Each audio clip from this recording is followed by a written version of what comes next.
name's Sarah Levesque, and I work at the Animal Refuge League of Greater Portland. So today we are at Patriot Subaru in Saco, Maine.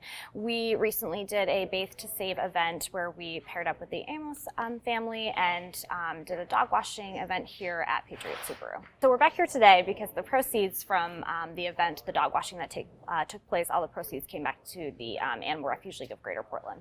Yeah, so the organization I work for, the Animal Refuge League of Greater Portland, we are an animal shelter where we care for over 4,000 animals every single year.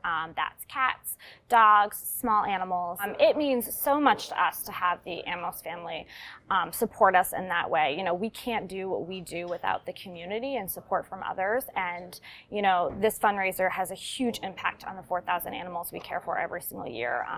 You know, from the daily routines to the even bigger ones for that animals that need like medical care and things like that. It's so impactful. It means to the animals themselves, you know, to have this type of support. You know, it allows them to find happy and healthy homes for them to kind of, you know, live their lives in a successful, happy way. It's such an important cause because animal welfare is huge, you know. They don't have a voice. We have to be this voice for them. So, you know, that's really important.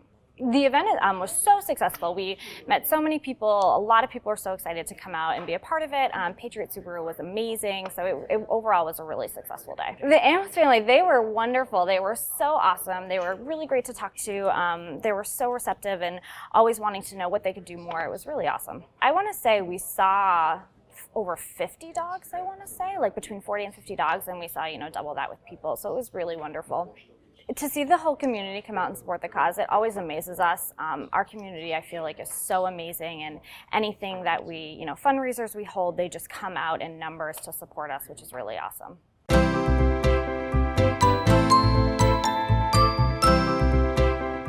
We, the Monadnock Humane Society, partnered with the SPCA, and we wrote a grant and received a grant for $2,500 and partnered with Subaru to provide this adopt event that will allow people to come and adopt up to 30 animals from our shelter and attach them to their forever homes. So out here we have the Bathe to Save program, so people can come from the community and they can have their animal bathed, and a portion of the proceeds comes to our shelter. There's some great food outside that's being provided by Subaru. There's some games and coloring activities for children. There's a cornhole game. We have a photo contest going on, so people can come in and bring a photo, and we have some great prizes for the person that wins the photo contest. And we have some rabbits here and a cat, and we have a yard sale table for some items for people to buy, and it will all benefit the shelter. We are a Monadnock Humane Society, so we have shelter, we have people that come in to adopt animals. We have an area that people can surrender their animal if they need to, which we then put up for adoption. Our shelter also has some boarding and daycare programs for people that want to drop their animals off. We have training and obedience at our facility. We're also transporting animals in from all over the country. We have some from Puerto Rico, certainly from the hurricane. We have over 60 animals now that have come to our shelter due to the hurricanes that took place. And we're doing a lot of that. The Northeast in general has lower animal populations, so we're really proud to be able to partner with high population shelters that sadly have high euthanasia rates as well. So we're transporting them in and we're finding them their forever homes. Yeah, so certainly partnering with the SPCA, with Subaru, with Bathe to Save, all of us are doing a great job building awareness about the importance of animal welfare in general and finding homes for these animals that have been in difficult situations. So to partner like this is really important because we all are leveraging the PR and building awareness together, which I think just spreads the word about the importance of this work. It's been amazing to hear how much has been going on with it. I think, I don't know the numbers per se, like the amount of money raised, but I really think the money is a part of it. But I think building the awareness more than anything is really, really critical because we're a small animal shelter, we have small staff. So to have them traveling the country doing this kind of work and building awareness about it is huge, in addition to, of course, the revenue that's helping the local animal shelter.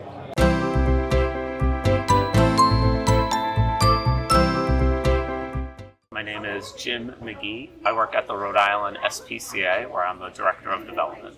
So that stands for the Society for the Prevention of Cruelty to Animals. So we're here today at Anchor Subaru to receive our nice donation from our friends at Bathe to Save for the event we held a few weeks ago, where they raised $1,180 for us.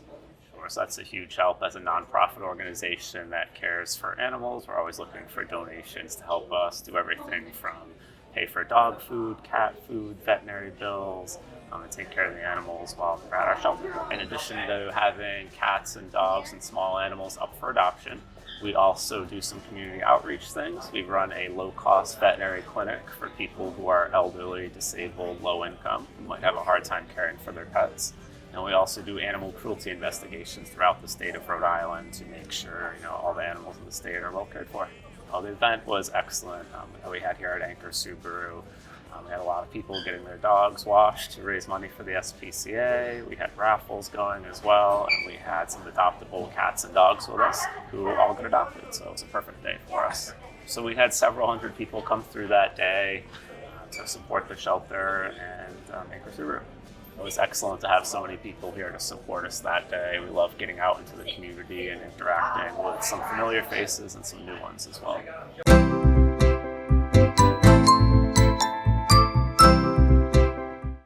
I'm the secretary for Connecticut Animal House, which is a 501c3 nonprofit animal rescue, and we're all volunteers. We're here because Bathe to Save and Holmgren Subaru decided to raise money for our nonprofit, which we go into the shelters and pick the animals who are the worst of the worst, and we provide medical and behavioral training for those animals who are potentially going to be euthanized. We get them the medical help that they need, then foster them, and then get them adopted. And so without the funds that the Bathe to Save organization and Holmgren's helped with, it wouldn't be possible for us to do that. It went awesome. It was probably one of the best events that we've been at this year. I mean, people were great. We had a good response to people getting to see animals that we have in our organization. We were only able to bring one of our dogs because we had another event that was pit bull awareness, because it's National Pit Bull Awareness Month as well. But we were able to show people our dogs because we had pictures of them. And we got a lot of response on our dogs just from people here, and it was really great. And really, like I said, it was like an awesome event. I mean, just to see the community come out and support, and just the support that we got from the Amos family was great. Like you couldn't ask for a better family. They were like really fun to work with. Oh my God, they're like crazy. They're like little CEOs. Like I wouldn't want to work for them. They're just like so organized. I would like be fired because they're so professional. I don't know how they do it. I mean, they just had they knew what they were doing. They had it down. Like when I brought my dog over to be washed, they were like, they knew his name. They knew, they were great. I mean, I didn't even see like one dog. I mean, working with rescue dogs, like you can have like fights straight away, like nose to nose contact or whatever. And they knew how to keep those dogs from having an altercation, which was great. I mean, I didn't hear of any bites or anything, which is really great. They all have infectious personalities. You can't help but smile when you're around them, their mom, their dad. I mean, and even the Holmgrens themselves, they kept coming around to everybody, making sure that, we had everything we needed. And at most events, you don't get that, so it was really great. It has a big impact. No matter how much money we raise,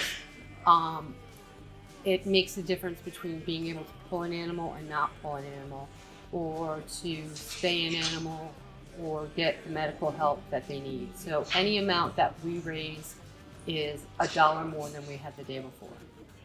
If an animal isn't pulled when they need medical attention, the local shelters, or the pounds, so to speak, that people call them, they don't have the funds available, so the animals usually don't get the medical attention that they need. So usually those are the first animals to be euthanized or neglected when people come in to look at them. So what we try to do is if an animal comes in with a tumor or hit by a car, we get them the medical assistance that they need. And then usually those dogs can be adopted because there's nothing wrong with them. It's just they need a little TLC. And people don't want to put the money into them.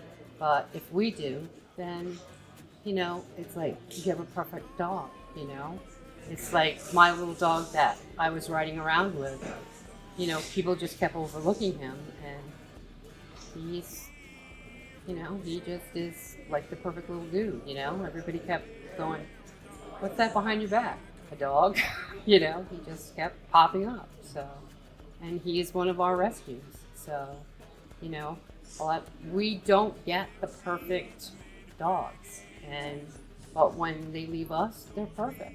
I mean, that's what I like to think anyway. They come in a little less worn, but they leave happy and loving animals because we foster in our homes, and they get the love that they need to give the love back. It was great because they got to see what the Amos family was about, what Homeland Subaru does for the community, and what we do for the community and other vendors do for the community. I mean, a lot of these people gave us their time as well. And it's nice to see that people could see the support, and it was nice. It was really nice. They can have a lot of impact. Just $5 has a lot of impact on a dog. $5 buys, food. $5 will buy one dose of flea and tick medication. One person can have a lot of impact on saving a dog. People don't realize that you can go to your local shelter and adopt a pound dog that's already been spayed or neutered for $5. People don't realize that if a dog hasn't been spayed or neutered at the local ACOs or animal shelters, it's $50, but then they give you a voucher to get the dog spayed or neutered, so the dog basically is free. And you can get dogs that are AKC breeds. You can get every known breed out there. People don't realize that. Like the dog breed of the day could be a Labrador Retriever, and tomorrow you're going to find it in a shelter because somebody decided that I want a poodle today. So there's every breed out there. You just have to look on things like Pet Finder or Adopt a Pet, and you can find what you want. And literally, if it's at the local shelter, it's $5. And if it's in a rescue like ours, a dog is $200. But that dog that we charge $200 for, we probably put upwards of $5,000, maybe $1,000 into because it's needed surgery or some kind of vetting. So I think it's kind of a win-win situation, So, or if we have puppies, we just adopt out a litter of 11 puppies, and they pay $300. But for that $300, they get all of their shots. They get full spay and neutering when it comes time. So, and an average spay for a female is $225. An average neuter for a male dog is $195. Shots are probably $200. You basically got a puppy for free. Right. But people don't realize that. They just see $300 for a dog? It's like, hello? How are you going to feed the dog if you're worried about how much you're going to... But they'll go and pay $1,000 because it came from a breeder.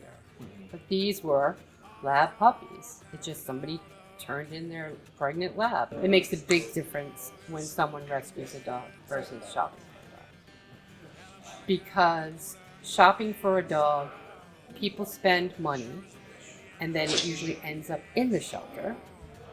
And then the shelters become overcrowded, and it just becomes a never-ending cycle. Where if they would just adopt, like in California, has a law that all dogs have to come from shelters in pet stores. You can't buy a dog that isn't from a rescue. There's nothing wrong with a shelter dog. It's like, I mean, it's not like buying something used. I mean, it's most of the time they're already trained. They're so much better. It's like when you go and buy a new car, a lot of times people go, I'm going to buy used because it's already broken in, I can afford it. And it's, I don't know, I mean, maybe that's the wrong analogy to use, but there's nothing wrong with a dog that's in a shelter. I get like kind of a little crazy when people go, I'm not going to get a shelter dog, you know? It's like, they're perfectly fine, you know? And if the community would stop and see that, it's, and I think through events like this, it's like, oh, look at, like when they go around and people start to see that, oh, look at, like when Izzy got adopted on Saturday, it was like, oh my God, everybody's going, oh my God, look at that cute dog. And it was like, yeah, this is what you get, cute dogs. There's a lot of times when the dogs are in the shelter, they get like this, they get all like tensed up. And when you take a dog out of the shelter and after like a decompression period, they bloom. I mean, they just bloom. And it's like taking a foster child and putting them in an adoptive family and they know that they're there forever. A dog, it's the same thing. I mean, they open their eyes, they have a place to run. It's, I don't know, I think when you see their eyes and you just know that they're home, it's the best feeling to see that, It's when you bring a dog home, or like we do, we bring a dog home to their forever home. We bring them, and they just like kind of like, oh my God, look it, and they run around, and it's like, this is mine, and it's like, it's so, I don't know, it's so nice, you get this like warm feeling in your heart, they're not, and I think maybe I kind of feel for them because being handicapped, I kind of identify with them, like people treat them as they're a handicapped dog, they're like a throwaway, and it's like, no, they're not, they're alive beings, and they deserve a chance. They give us unconditional love.